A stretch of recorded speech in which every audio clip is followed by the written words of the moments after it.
Halo Sobat Maya, kembali lagi ke series maraton saham IPO. Nah, di video kali ini kita akan membahas tentang saham IPO Airgas.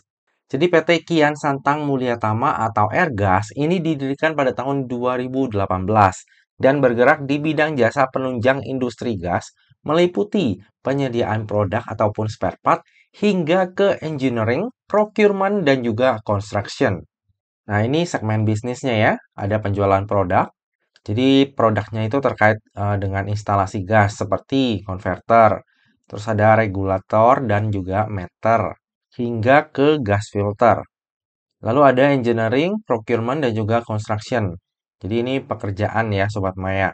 Kayak pembangunan fasilitas gas, pekerjaan pembangunan jaringan gas rumah tangga, hingga ke pekerjaan pembangunan jaringan air bersih. Lalu juga ada jasa layanan ya, pekerjaan kalibrasi, repair gas equipment, testing, dan commissioning. Lalu terakhir ada trading juga. Nah, untuk produk yang dijual itu contohnya kayak gini ya, ada regulator, ada transition fitting, ada converter kit, dan juga gas meter. Mereknya itu mulai dari Airgas, Kians, RMG, dan lain-lain. Lalu Airgas ini juga memiliki kemampuan ya untuk merakit peralatan penunjang industri gasnya seperti metering, regulating system, gas separator, dan lain-lain. Ini contohnya ya. Lalu ini adalah para pemegang saham dari Airgas. Ada 6 pemegang saham ya Sobat Maya. Dengan 2 pemegang sahamnya itu adalah perusahaan dan 4 ini individu. Dengan kepemilikan saham terbesar dipegang oleh Bapak Agus Salim. Tapi untuk pengendali dari Airgas ini adalah Bapak Edi Nurhamid Amin. Lalu di IPO-nya Airgas ini juga akan ada lock-up period selama 8 bulan dari semenjak Airgas ini listing di bursanya kita. Lalu kita melihat laporan kinerjanya ya. Kalau misalnya kita lihat kinerja dari Airgas dari tahun 2020 hingga tahun 2022, pendapatannya ini selalu naik ya dari tahun ke tahun. Walaupun dari tahun 2021 ke tahun 2022, peningkatan pendapatannya itu hanya sedikit banget. Lalu kalau misalnya kita lihat dari sisi laba bersihnya, laba bersih di tahun 2020 ke tahun 2021 ini hanya meningkat sedikit ya. Tapi di tahun 2022 peningkatannya lumayan signifikan. Hal ini karena beban pokok pendapatan dari Airgas ini menurunnya juga lumayan signifikan di tengah kenaikan pendapatan. Lalu juga ada pendapatan lain-lain sebesar 1,2 miliar. Sehingga laba Airgas di tahun 2022 menjadi 6,2 miliar. Untuk kinerja Airgas di tahun 2022 ini lumayan baik ya Sobat Maya ya. Namun kalau misalnya kita lihat per 30 April 2023 dibandingkan dengan periode yang sama di tahun 2022, ini agak sedikit kurang oke ya. Pendapatannya naik, tapi laba bersihnya justru malah turun. Hal ini karena beban pokok pendapatan dari Airgas itu naiknya signifikan. Dan kalau misalnya kita lihat per 30 April 2023, komposisinya seperti ini, maka kemungkinan untuk laba full year di tahun 2023 itu akan lebih kecil dibandingkan laba full year di tahun 2022. Dan jika kita lihat dari segmen bisnisnya, untuk pendapatan terbesar dari Airgas itu berasal dari barang dagang ya, ataupun penjualan produk. Sementara untuk jasa konstruksi dan juga jasa lain-lainnya itu hanya menyumbang kontribusinya itu nggak begitu besar. Lalu untuk pelanggan dari Airgas ini, itu antara lain adalah PT Pertamina Gas Negara, itu menyumbang kurang lebih di tahun 2023 itu hingga 46,8% dari pendapatannya Airgas. Lalu ada juga PT Pratiwi Putri Sulung. Nah, ini menyumbangnya di tahun 2023 ini baru dikit ya, 1,6%. Dan Pratiwi Putri Sulung juga merupakan pihak terafiliasi dari Airgas. Nah, terkait dengan PT Pratiwi Putri Sulung ini sebenarnya ada hal yang lumayan menarik nih Sobat Maya. Jadi PT Pratiwi Putri Sulung ini dulunya itu adalah pemegang saham dari Airgas. Tapi dengan adanya perubahan akte, akhirnya PT Pratiwi Putri Sulung ini udah nggak masuk lagi dalam pemegang saham di Airgas. Dan kalau misalnya kita lihat di internet ya, kita cari informasinya, PT Pratiwi Putri Sulung itu bisnisnya mirip banget sama Airgas. Dan menurut saya pribadi, skalanya lebih besar sih daripada Airgas. Dan untuk manajemennya pun, itu orang-orangnya ya sama dengan orang Airgas. Jadi ini lumayan menarik ya. Ergas sendiri kan baru didirikan di tahun 2018 nih Sobat Maya. Kenapa nggak PT Pratiwi Putri Sulungnya aja yang dibikin IPO? Kenapa Ergas duluan? Nah, saya sih nggak tahu ya. Apakah ini adalah salah satu jalan dari manajemennya Ergas untuk buka jalan nih ke PT Pratiwi Putri Sulung nantinya? Karena ya menurut saya ya yang lebih bonafit mungkin PT Pratiwi Putri Sulung ini. Cuma karena informasi yang bisa kita dapatkan itu juga terbatas, ya so far kita hanya bisa menduga-duga. Dan kalau misalnya kita lihat pelanggan dari Ergas ini, memang kebanyakan itu BUMD ataupun BUMN ya Sobat Maya. Sehingga ada kecenderungan usaha nih. Jadi kecenderungan usahanya yaitu pesanannya itu masuknya biasanya di periode semester 2 setiap tahunnya. Karena adanya realisasi anggaran APBN pemerintah yang baru direalisasikan tuh di semester 2. Jadi kalau misalnya kita lihat per 30 April 2023 kinerjanya masih kurang oke, bisa jadi di semester 2 malah kinerjanya akan lebih ngebut nih Sobat Maya. Karena memang ada kecenderungan usaha seperti ini. Oke, kita lanjut ke struktur IPO-nya. Jadi dalam IPO ini sebanyak-banyaknya 334,2 juta lembar saham atau mewakili sebanyak 22,9% dari modal ditempatkan dan di store penuh yang akan ditawarkan kepada masyarakat. Untuk harga penawarannya sendiri berkisar antara 115 hingga 122. Sehingga dana yang akan diraup dari IPO ini adalah sebanyak-banyaknya sebesar 40,7 miliar. Lalu dalam IPO ini juga akan dibagikan waran seri 1 dengan rasio 5:3. Nah, tentunya hal ini membuat IPO-nya Ergas menjadi lebih menarik ya Sobat Maya, karena akan meminimalisir resiko kerugian di IPO-nya Ergas. Lalu dana IPO tersebut akan digunakan untuk tujuan-tujuan sebagai berikut. Yang pertama adalah sekitar 14,6 miliar itu akan digunakan untuk pembelian 99% saham PT Kian Santang dan juga setoran modal untuk modal kerjanya PT Kian Santang. Lalu tujuan yang kedua, sekitar 6,3 miliar itu akan digunakan untuk pembelian 99% saham PT Karya Instrumindo Simpati dan juga setoran modal untuk PT Karya Instrumindo Simpati. Yang ketiga, sekitar 9,6 miliar ini akan digunakan untuk akuisisi merek Ergas dan juga Kians. Sekitar 7,6 M-nya itu untuk akuisisi merek Ergas dan sekitar 2 M-nya akan digunakan untuk akuisisi merek Kians. Lalu sisanya itu akan dipakai untuk modal kerja. Nah, dari tujuan penggunaan dana IPO-nya ini, menurut saya ada beberapa hal yang agak apa ya kita bilang ya, mungkin visi atau kayak akrobat ya Sobat Maya ya. Yang pertama dulu, ini pembelian 99% saham PT Kian Santang. Kita lihat nih dari akte pendiriannya. Di akte pendiriannya, pemilik ataupun pemegang saham dari Ergas ini adalah PT Pratiwi Putri Sulung yang udah kita bahas di awal tadi ya. Dan yang kedua, PT Kian Santang. PT Kian Santang ini dulunya adalah pemegang saham. Terus dia udah jual sahamnya dan sekarang udah nggak ada hubungan harusnya ya. Tapi dibeli lagi sama Ergasnya. Gimana? Rada-rada kayak eh uangnya muter-muter situ aja ya. Dan kalau di IPO-nya sih di prospektusnya bilangnya bahwa ya ini untuk pengembangan bisnis. Tapi kayaknya agak aneh aja ya. Lalu yang ketiga nih Sobat Maya. Tujuan IPO yang ketiga ya. Penggunaan dan IPO-nya.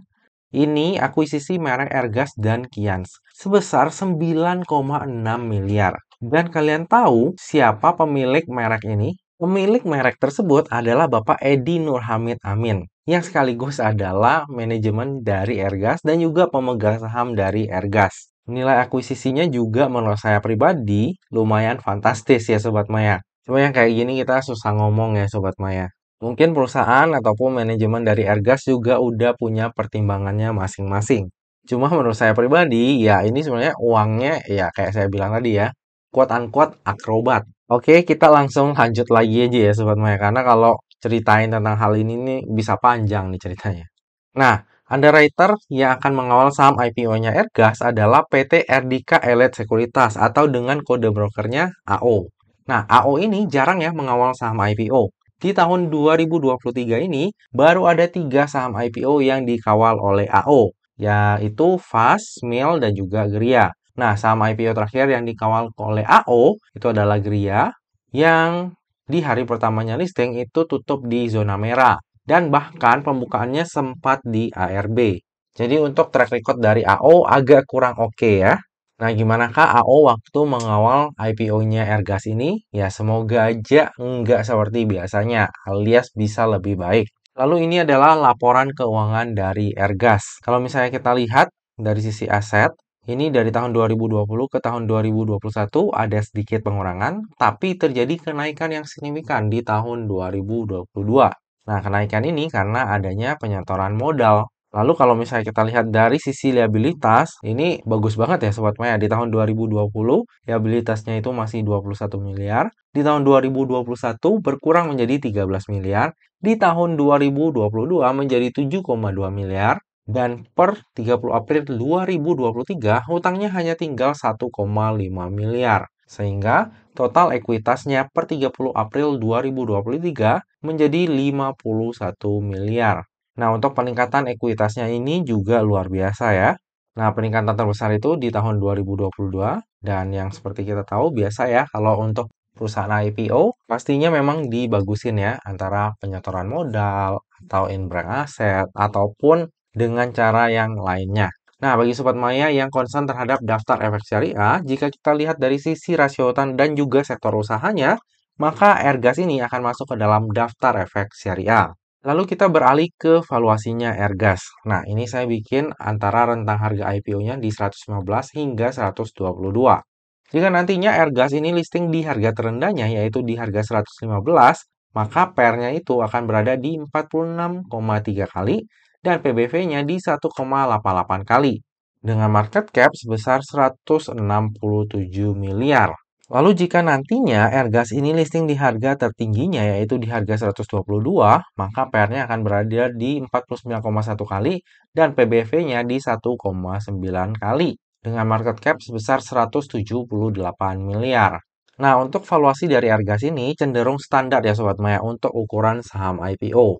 Malah dari sisi market cap, ya ini masih ada peluang sih harusnya ya untuk terjadi kenaikan. Oke, dari tadi udah banyak hal yang kita bahas, sekarang tiba juga kita ke bagian kesimpulan. Kesimpulan yang pertama, secara bisnis, menurut saya pribadi, Airgas ini kurang menarik ya. Namun bisa jadi ini adalah pintu ataupun langkah awal untuk perusahaan afiliasinya yang lain untuk maju menjadi perusahaan publik juga. Contohnya yang udah kita bahas di awal tadi, PT Pratiwi Putri Sulung, yang harusnya size-nya dan juga skala perusahaannya lebih besar daripada Airgas ini. Kesimpulan yang kedua, valuasi dari Airgas ini cenderung standar ya untuk ukuran saham IPO. Untuk tujuan penggunaan dana IPO-nya, ini sebagian besar dipergunakan untuk akuisisi perusahaan. Yang tadi udah kita bahas, awalnya malah itu adalah pemegang saham dalam akte pendiriannya. Lalu juga ada akuisisi merek, yang punya merek itu adalah pemegang saham dari Airgas juga. Ya, seperti saya bilang tadi ya, Sobat Maya, quote unquote kayak akrobat nih. Nah, tapi kalau misalnya kita bicara tentang efek jangka panjangnya, untuk Airgasnya, hal ini harusnya bisa berdampak bagus ya bagi bisnisnya Airgas. Cuma kayaknya tuh penggunaan dananya terasa kurang optimal aja, dan sekali lagi quote unquote agak akrobat aja. Kesimpulan yang ketiga, underwriter dari IPO-nya Airgas adalah AO. AO ini termasuk jarang ya mengawal saham IPO.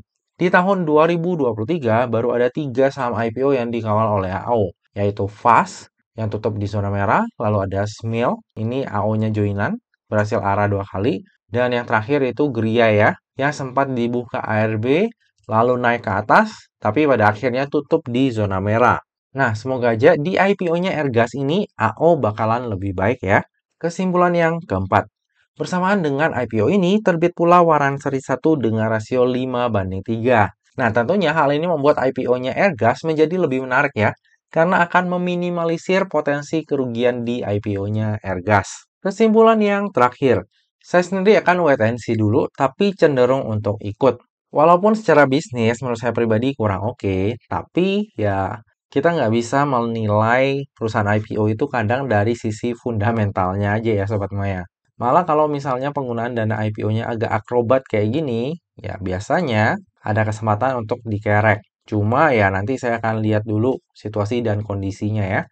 Pertimbangannya juga salah satunya ada waran dengan rasio 5:3. Nah, rasio 5:3 ini lumayan menarik. Apalagi jumlah lembar saham yang ditawarkan oleh Airgas ini nggak begitu banyak.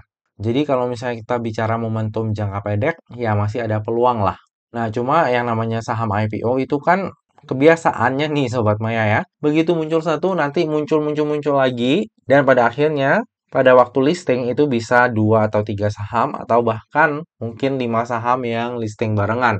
Nah, kalau misalnya terjadi hal seperti itu, ya ada kemungkinan saya akan pilih-pilih dulu apakah Airgas di saat tersebut masih menarik atau enggak. Seperti biasa ya Sobat Maya, yang namanya saham, terlebih saham IPO, itu nggak pernah luput ya dari yang namanya resiko.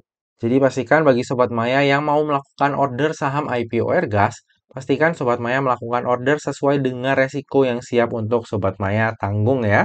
Lebih lengkapnya nanti saya jadi pesan atau enggak akan saya update di tab community ataupun IG saya pada saat masa offering nanti. Nah Sobat Maya, demikianlah video review saham IPO Airgas. Semoga aja video review ini dapat bermanfaat bagi Sobat Maya semuanya dan dapat menjadi bahan pertimbangan nih. Apakah nantinya Sobat Maya akan membeli saham IPO Airgas atau enggak?